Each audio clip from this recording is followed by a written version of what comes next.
Mon père m'a dit, tu n'as pas besoin de quelque chose d'extravagant, sois raisonnable et garde ça pour le grand jour de ton frère. Ma mère a simplement hoché la tête et dit, tu devrais être reconnaissant pour ça. Sois un bon garçon. Je suis restée silencieuse. Mais à partir de ce jour, j'ai planifié ma propre vie. Alors, quand leur enfant préféré a eu besoin d'aide. Ce que j'ai fait a surpris tout le monde.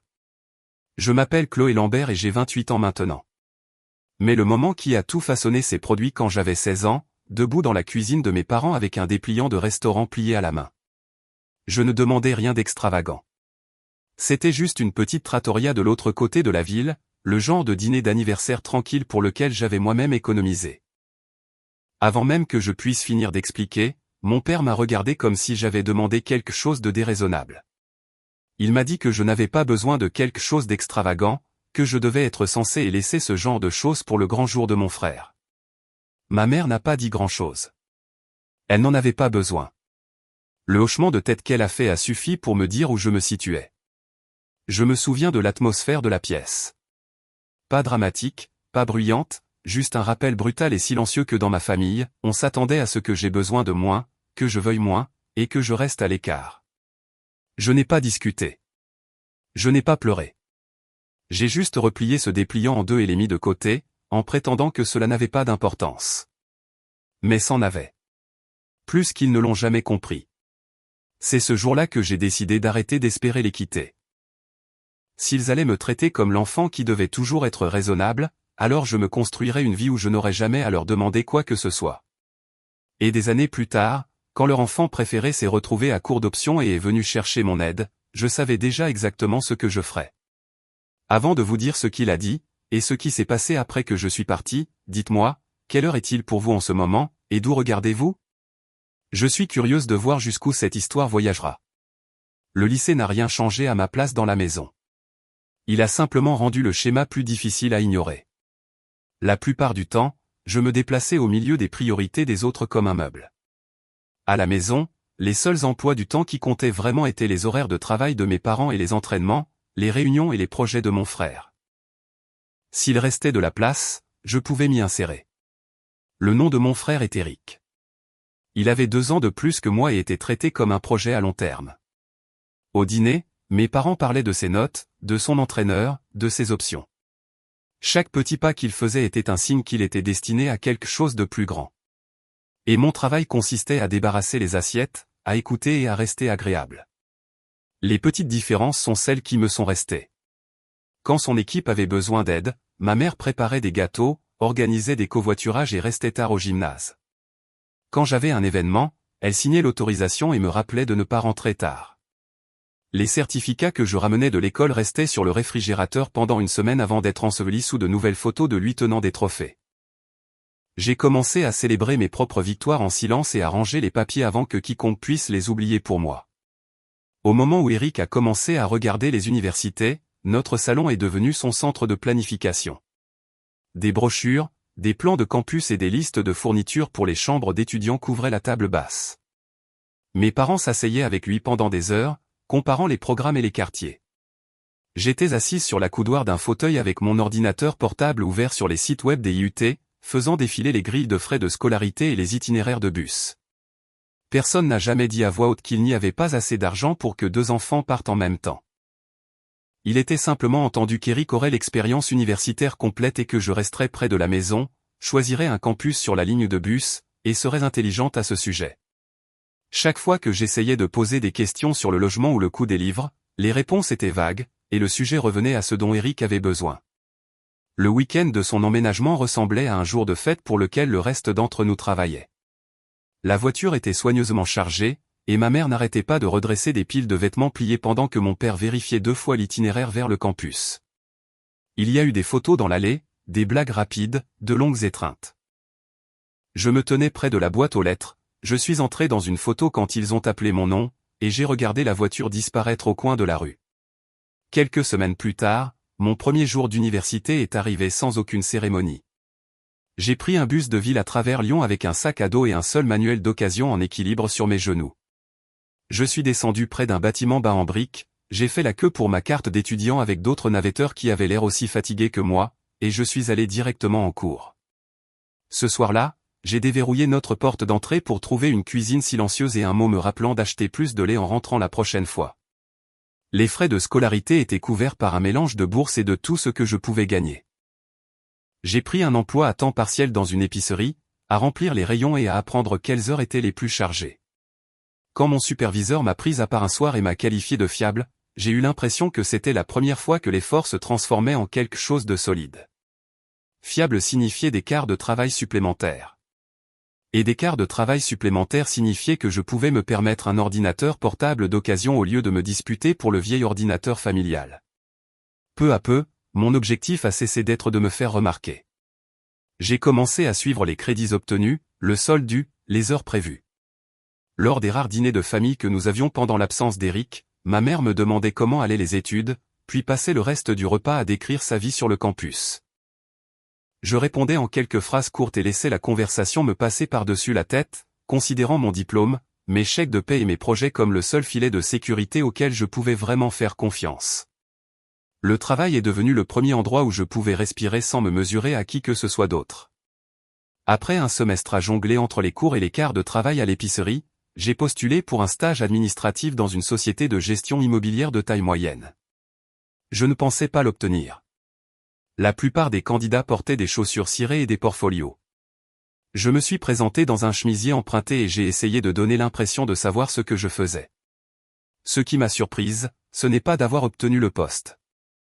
C'est la rapidité avec laquelle j'ai appris à naviguer dans les petits détails qui facilitaient la journée de tout le monde, classer, planifier, rédiger des réponses, mettre à jour des feuilles de calcul.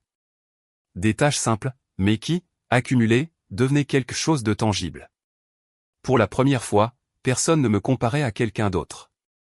Il semblait simplement soulagé que quelqu'un remarque les choses qui passaient entre les mailles du filet.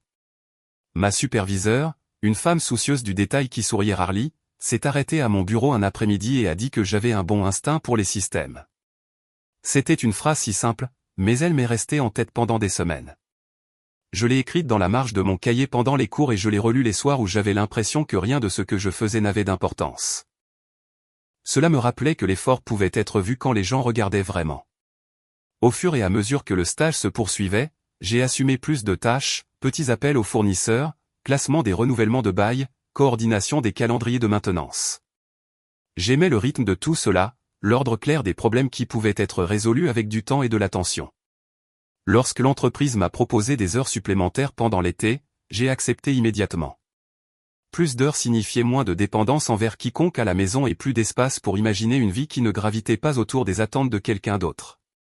À la maison, rien n'a changé. Les appels de mes parents tournaient autour des progrès de mon frère.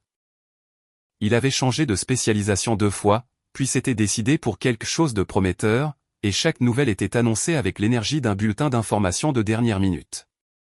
Quand il me demandait comment j'allais, cela sonnait toujours comme une formalité, un petit devoir qu'il voulait cocher avant de revenir au vrai gros titre. J'ai cessé d'attendre la reconnaissance. Au lieu de cela, j'ai planifié les prochaines années sur une feuille de papier d'imprimante, en listant les cours, les stages et les objectifs d'épargne. Le plan n'était pas ambitieux selon les standards des autres, mais il était solide. Il m'appartenait. Les soirs, après mes quarts de travail de fermeture, j'étalais mes notes sur mon lit, je faisais le point sur mon compte courant et j'apprenais à me tailler un espace dans une vie qui ne semblait pas me laisser beaucoup de place. Quand la remise des diplômes est arrivée, ma famille n'a pas suggéré de célébration. Ma mère m'a félicité au téléphone tout en remuant quelque chose sur la cuisinière. Mon père a dit que le diplôme serait utile. C'était tout. Pas de photos, pas de dîner, pas même une carte. J'ai mis ma toge, j'ai traversé une scène dans un auditorium bondé, j'ai serré la main d'un inconnu et je suis rentré seul à la maison. Mon diplôme est arrivé par la poste 2 semaines plus tard. Au lieu de retourner vivre chez mes parents, j'ai signé un bail pour un studio près de la rue de la Libération, un endroit minuscule avec un cadre de fenêtre de travers et un chauffage qui cliquetait en démarrant. C'était la première porte que j'ai jamais déverrouillée qui s'ouvrait sur un espace entièrement à moi. J'ai acheté un matelas dans un magasin d'occasion, l'ai posé par terre et j'ai dîné assis en tailleur à côté. C'était le goût de l'indépendance, silencieuse et fragile, mais réelle. J'ai continué à travailler dans l'entreprise, gagnant lentement leur confiance. Mes tâches sont devenues plus importantes, petits comptes, dossiers d'intégration, coordination avec les agents de location. J'ai appris à lire les contrats et à écouter pendant les réunions sans trop parler. J'ai appris que le silence pouvait être stratégique, que regarder tranquillement comment les gens fonctionnaient m'en apprenait plus que n'importe quel cours que j'avais suivi. Les mois se sont écoulés dans une routine, des matins tôt, des heures de bureau, de longues promenades pour rentrer, des week-ends passés à budgétiser et à nettoyer. Je n'essayais pas de courir vers le succès. Je voulais juste la stabilité, celle qui ne disparaissait pas quand quelqu'un d'autre avait besoin d'attention. Et progressivement, morceau par morceau, cette stabilité a formé une fondation. Je ne savais pas alors que la distance entre ma famille et moi se transformait en quelque chose d'impossible à inverser. Je savais seulement que chaque pas en avant ressemblait à un choix que j'avais attendu des années pour faire. La vie dans mon studio avait une sorte de rythme qui rendait tout gérable. Je me levais tôt, marchais jusqu'au travail à travers les rues calmes de la rue de la Libération, je m'occupais de mes tâches à l'entreprise, et je rentrais dans un espace où rien n'exigeait plus que ce que je pouvais donner. Ce calme me faisait facilement oublier à quel point les choses étaient différentes chaque fois que ma famille refaisait surface. Le premier changement est survenu un après-midi d'automne, lorsque mon téléphone a vibré avec un message de ma mère. Il n'était pas inhabituel qu'elle m'envoie un texto, mais le ton était différent. Elle me demandait si je pouvais passer ce week-end car il devait parler de quelque chose d'important. La formulation m'a serré l'estomac, sans que je puisse expliquer pourquoi. J'ai répondu que je pouvais trouver du temps et j'ai remis le téléphone dans mon sac, en essayant de ne pas y penser pendant le reste de la journée de travail. Quand le samedi est arrivé, je me suis rendu en voiture à la maison que je n'avais pas visitée depuis des mois. Les coins de rue familiers semblaient plus petits que dans mon souvenir. Le revêtement de la maison s'était légèrement décoloré, et la pelouse avait des zones d'herbe inégales. C'était étrange de se tenir devant un endroit qui avait tant façonné mon enfance et de me sentir comme une visiteuse. À l'intérieur, l'atmosphère était tendue. Mes parents étaient assis dans le salon, m'attendant comme si j'avais un rendez-vous. Je me suis assise en face d'eux, les mains posées sur mes genoux. Ma mère évitait mon regard tandis que mon père s'éclaircissait la gorge d'une manière qui suggérait qu'il avait répété ce qu'il voulait dire. Ils m'ont dit qu'Éric avait des difficultés, plus sur le plan scolaire. Il avait déjà obtenu son diplôme, mais il avait fait une série de choix qui semblaient imprudents, même sans les détails. Il avait quitté un emploi, puis un autre, était retourné vivre à la maison brièvement, puis était reparti pour quelque chose qu'il disait être temporaire. Chaque étape avait créé plus d'instabilité, et chaque instabilité semblait nécessiter plus d'aide. Ils n'ont pas dit explicitement ce qu'ils attendaient de moi, mais l'implication flottait dans la pièce comme un courant d'air provenant d'une fenêtre ouverte. La pression n'était pas forte. Elle était contenue dans le silence qui suivait chaque phrase.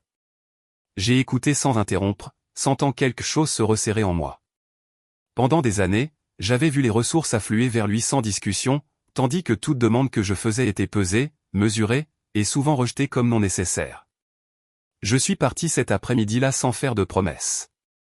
La conversation ne s'est pas terminée par des larmes ou des disputes. Elle s'est simplement éteinte, inachevée, comme si nous étions tous les trois conscients d'un fossé qui avait toujours existé mais que nous ne savions pas nommer. En retournant à mon appartement, j'ai réalisé que je n'étais pas en colère. L'émotion était quelque chose de plus calme, de plus lourd, une sorte de résignation qui avait peu à voir avec le moment présent et tout à voir avec l'histoire qui se cachait derrière. Dans les semaines qui ont suivi, leurs messages sont apparus plus fréquemment. Des mises à jour sur la situation d'Éric arrivaient sans que je les demande, formulées de manière à suggérer une responsabilité. Les mots de ma mère prenaient un ton qui sonnait comme de la culpabilité enveloppée d'attente. Les messages de mon père étaient plus secs, comme si demander directement briserait quelque chose qu'il n'était pas prêt à reconnaître. Pendant ces semaines, je me suis enfoui dans le travail. L'entreprise comptait davantage sur moi alors que notre bureau réorganisait les responsabilités vers la fin de l'année. Je me suis occupé des dossiers de contrat, j'ai réorganisé les archives, coordonné les déménagements, et j'ai appris à interpréter les documents financiers qui passaient par le bureau de ma superviseure. Chaque nouvelle tâche me rendait plus stable, plus capable, plus certaine de la vie que je construisais. Mais même si les choses s'amélioraient professionnellement, je ne pouvais ignorer la façon dont les besoins de ma famille empiétaient sur mes journées. J'avais le sentiment croissant qu'une décision me serait bientôt demandée, une décision qui façonnerait toutes les dynamiques à venir. J'ai essayé de retarder cette réflexion, me concentrant plutôt sur la solidité de mes routines, les petites victoires de l'indépendance et la fierté tranquille de ce que j'avais réussi à créer seul. Pourtant, le poids de leurs attentes restait avec moi, attendant, comme si le passé avait trouvé un nouveau moyen d'atteindre la vie que j'avais soigneusement construite. La pression de ma famille ne s'est pas estompée. Elle s'est déplacée, s'est resserrée et s'est installée aux confins de ma routine comme un poids que je n'avais pas accepté de porter. La plupart du temps, j'ignorais les messages qui illuminaient mon téléphone. Mais les ignorer n'arrêtait pas le sentiment que quelque chose se préparait. C'était comme si une tempête se formait au ralenti, une tempête que je pouvais voir par morceaux mais pas encore comprendre entièrement. Cette clarté est arrivée de manière inattendue un dimanche tranquille. J'avais passé la matinée à organiser des documents pour un nouveau projet à l'entreprise et je préparais du café quand une notification d'une cousine éloignée est apparue sur mon écran. Elle avait envoyé un lien vers une publication sur les réseaux sociaux avec une petite note en dessous, « Je me suis dit que tu voudrais voir ça. » La curiosité m'a poussé à cliquer dessus. Une photo s'est chargée lentement, un VUS 9 garé dans l'allée de mes parents, avec un nœud géant sur le capot. Eric se tenait devant, tout sourire, tenant les clés comme un prix qu'il avait gagné. Sous la photo, il y avait une légende de ma mère louant sa persévérance et laissant entendre que, le soutien familial rend tout possible. Les commentaires le louaient, le félicitaient, l'encourageaient. Une seule question mentionnait comment il avait réussi à s'offrir quelque chose d'aussi neuf après une année si difficile. Et puis, enfoui dans le fil de discussion, j'ai trouvé la partie qui m'a serré la poitrine. Ma mère, me mentionnant par mon nom, laissant entendre que j'étais intervenu pour l'aider à se remettre sur pied. J'ai fixé l'écran pendant que le café refroidissait. Je ne lui avais rien donné. Ni argent, ni aide, ni même un conseil. L'histoire qu'elle présentait en ligne n'était pas seulement inexacte, elle réécrivait entièrement la dynamique, me transformant en un personnage de second plan dont la valeur n'existait qu'en relation avec lui. Une prise de conscience s'est installée lentement. Il ne supposait plus que je le soutiendrais. Il disait aux gens que je l'avais déjà fait. Le reste de la journée m'a semblé terne. J'ai essayé de lire, de nettoyer, de cuisiner n'importe quoi pour repousser cette lourdeur mais rien n'y a fait. La publication avait percé quelque chose de profond en moi, quelque chose que je croyais anesthésié depuis des années. Ce n'était pas le mensonge lui-même. C'était la facilité avec laquelle ils utilisaient mon nom comme un outil, la façon dont ils m'avaient intégré à leur récit sans hésitation. Le lendemain matin, je suis allé travailler tôt. J'avais besoin de distance, de structure, de chiffres de tout ce qui avait un sens. Ma superviseure m'a remis un dossier lié à un projet de développement commercial à la périphérie de Lyon.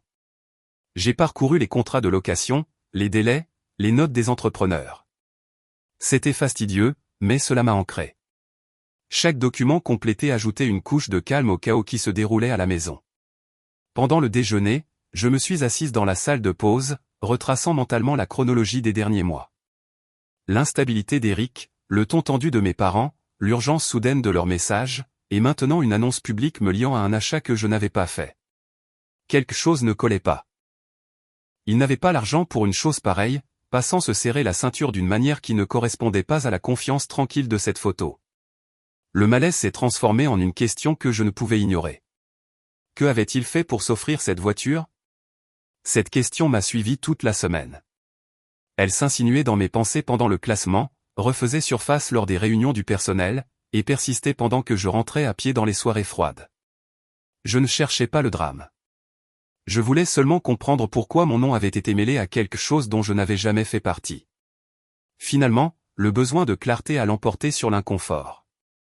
J'ai contacté quelqu'un qui me devait une petite faveur, quelqu'un avec le genre d'expertise financière capable de démêler discrètement des situations. Je n'ai pas tout expliqué. Je n'en avais pas besoin. J'ai simplement demandé d'examiner une transaction qui semblait inhabituelle. Les jours suivants se sont étirés, chacun portant un courant sous-jacent d'anticipation. J'ai continué à travailler, à avancer, mais mon esprit est resté bloqué sur la question que j'avais enfin osé poser. Quand la réponse est arrivée, elle n'a rien adouci.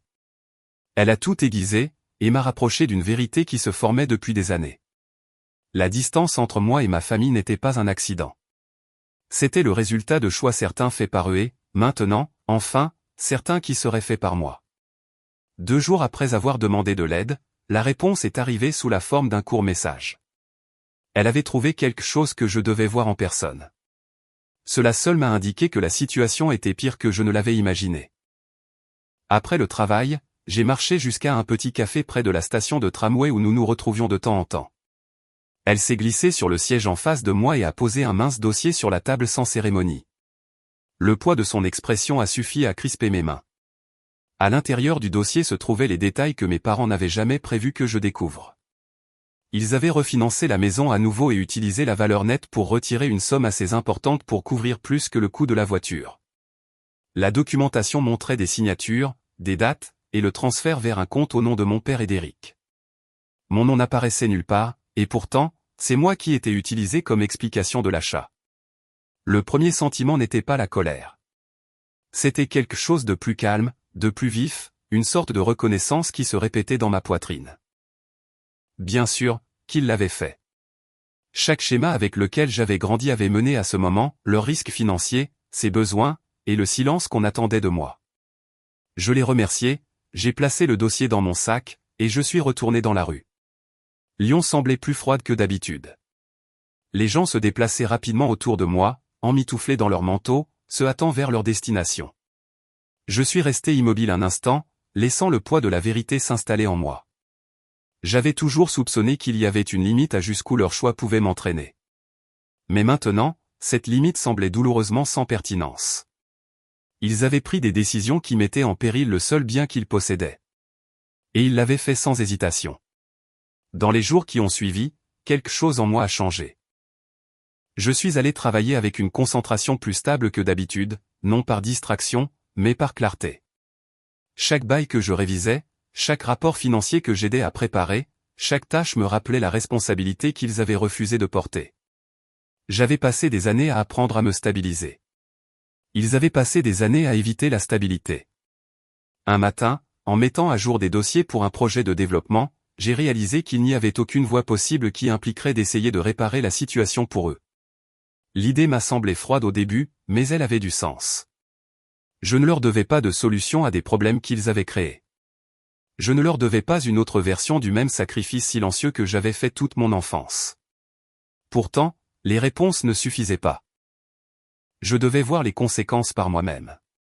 Sans l'annoncer, j'ai pris une journée de congé, je me suis rendu dans le quartier où j'ai grandi, et je me suis garé au bout de la rue. La maison semblait plus petite que dans mes souvenirs. Le revêtement était décoloré et une gouttière s'affaissait près d'un coin. Le nouveau VUS brillait dans l'allée, semblant étrangement déplacé à côté d'une structure qui n'avait pas été rénovée depuis des années. Je n'ai pas frappé. Je ne suis pas entré.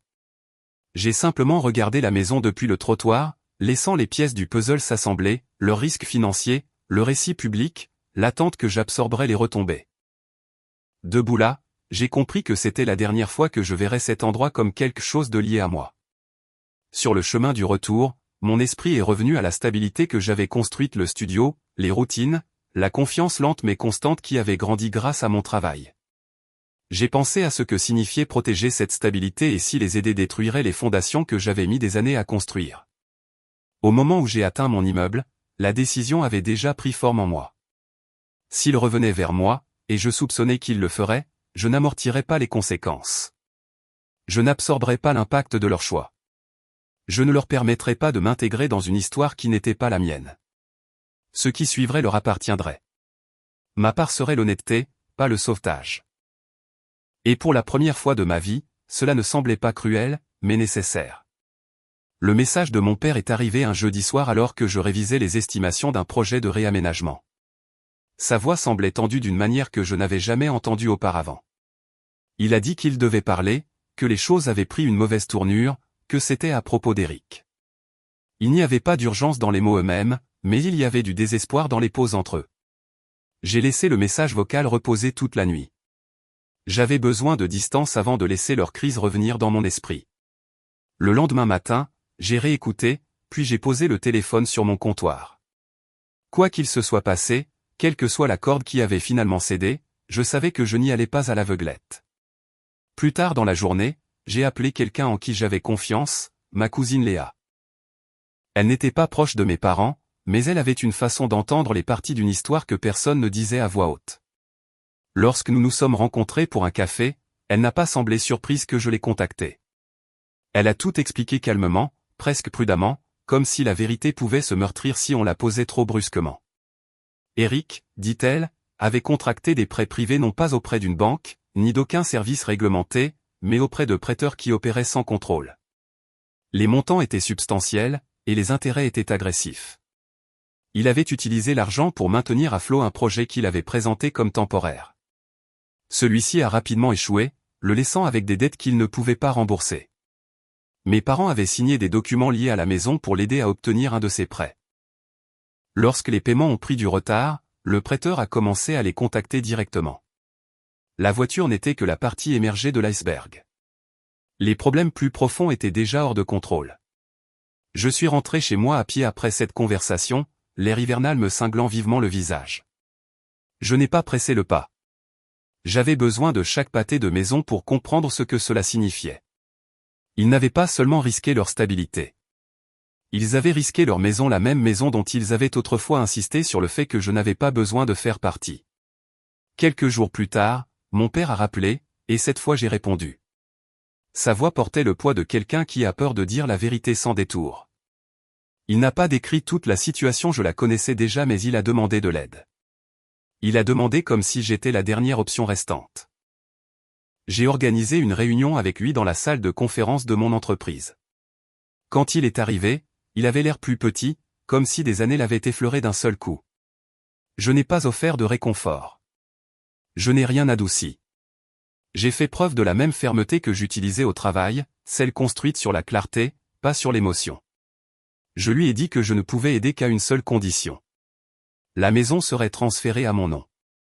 Je prendrais la responsabilité de la dette, je réglerais le solde en souffrance, et je stabiliserais ce que lui et ma mère avaient risqué. Mais légalement, la maison qu'ils avaient mise en péril m'appartiendrait. Il n'y avait pas de colère dans la pièce, juste la vérité. Une vérité dure et simple. Il n'a pas discuté. Il n'a pas défendu leur choix. Il a hoché la tête avec l'expression de quelqu'un qui est finalement à court d'endroits où se cacher. La paperasse a avancé rapidement. Mes parents sont venus signer, épuisés et silencieux. Ma mère évitait mon regard. Mon père a apposé ses initiales soigneusement, méthodiquement, comme si chaque lettre gravait un morceau du passé en quelque chose qu'aucun d'eux ne pourrait reprendre. Une fois que ce fut fait, ils sont partis sans demander ce qui allait suivre. Et je n'ai offert aucune assurance.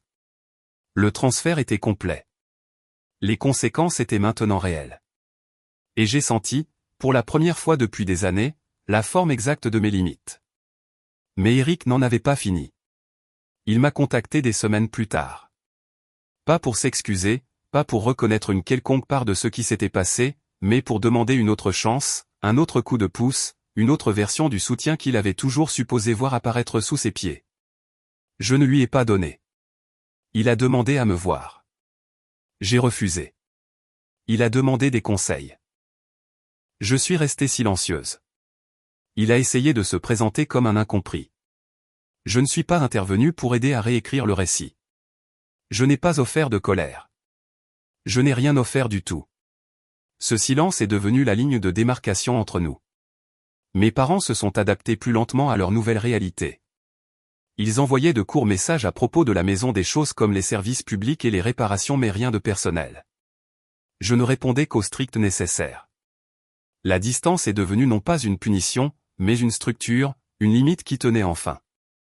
Les mois ont passé, et la vie s'est adoucie en quelque chose de stable. Mon travail s'est développé, ma confiance s'est aiguisée, et l'air autour de moi semblait plus pur qu'il ne l'avait jamais été. Lyon s'est dégelé au printemps, et j'ai réalisé que je ne portais plus le poids de leurs attentes. La douleur d'être négligé s'était estompée. Ce qui restait était une force façonnée par des années à apprendre qu'être raisonnable n'avait rien à voir avec se laisser effacer. Je n'ai jamais renoué avec eux. Non par amertume, mais par compréhension.